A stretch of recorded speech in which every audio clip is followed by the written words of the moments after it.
You did not choose your spawn point. Nobody does.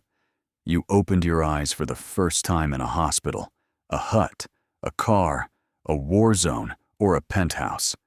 And that single location quietly wrote the first 18 years of your life, before you ever made a single decision. This is the part of the game nobody talks about. Not the skills you grind, not the levels you clear. The map you were dropped into before you even understood there was a map. Spawnpoint 1, the zip code. 2 children are born on the same day in the same country, 12 miles apart. One spawns in a neighborhood with 3 grocery stores, 2 parks, and a school with a robotics lab. The other spawns in a neighborhood with 1 liquor store, no parks, and a school that lost its art program 4 years ago. Same effort, same intelligence, same work ethic, different starting inventory. Studies tracking children across zip codes find that the neighborhood you grow up in predicts future income more reliably than almost any other single factor, sometimes more than the income of your own parents. You can outgrind a bad spawn point. People do it every single day. But you are doing it with a slower respawn timer and fewer checkpoints than the kid 12 miles away. Spawn point 2, birth order. You did not pick if you were the first kid or the third, but the data says it mattered more than you think. Firstborns spawn with more direct parental attention, tighter rules, and statistically measurable advantages in vocabulary development before age 3, because for a while, they had the full undivided resource pool of 2 adults.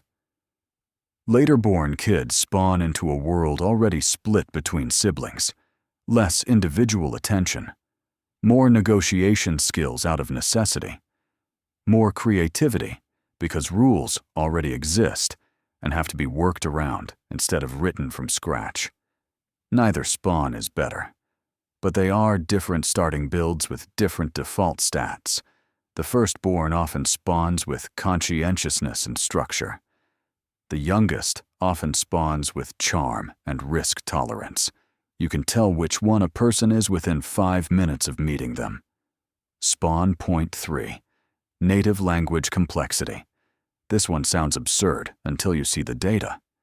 Children raised speaking certain languages spawn with measurable cognitive advantages in specific areas before they can even read.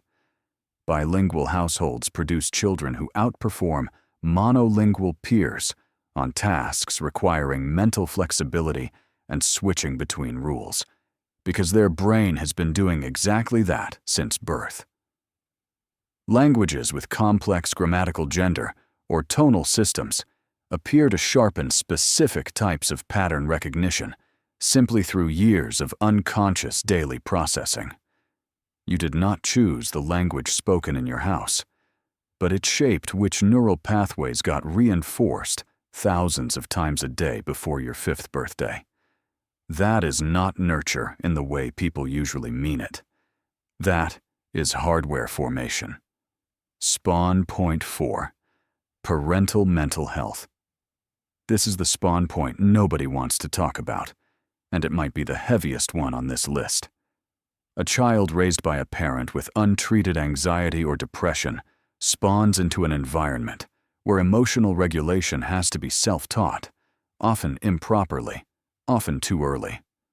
A child raised by emotionally stable, securely attached caregivers spawns with what psychologists call a secure base, a foundation that makes risk-taking, exploration, and recovery from failure significantly easier for the rest of their life.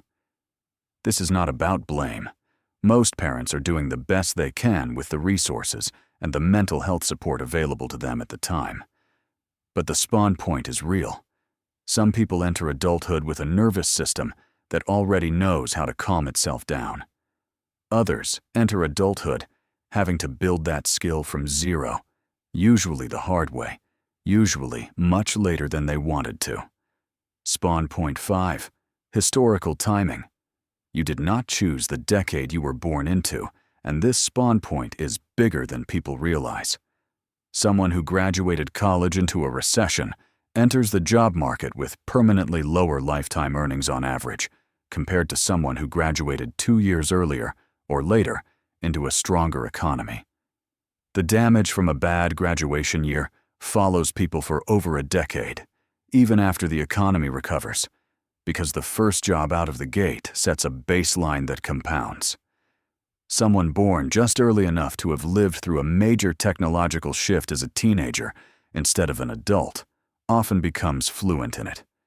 In a way older generations never fully catch up to. You spawned into a specific decade. That decade had its own economy, its own technology curve, its own opportunities open and closing at specific times. You are playing the same game as everyone else, but the map looks completely different depending on which year you loaded in. Spawnpoint 6. Physical appearance at birth. This is uncomfortable, but the research is consistent enough that it cannot be ignored. Studies on what researchers call the halo effect show that people perceived as more conventionally attractive are rated as more competent, more trustworthy, and more intelligent by total strangers before they have said a single word.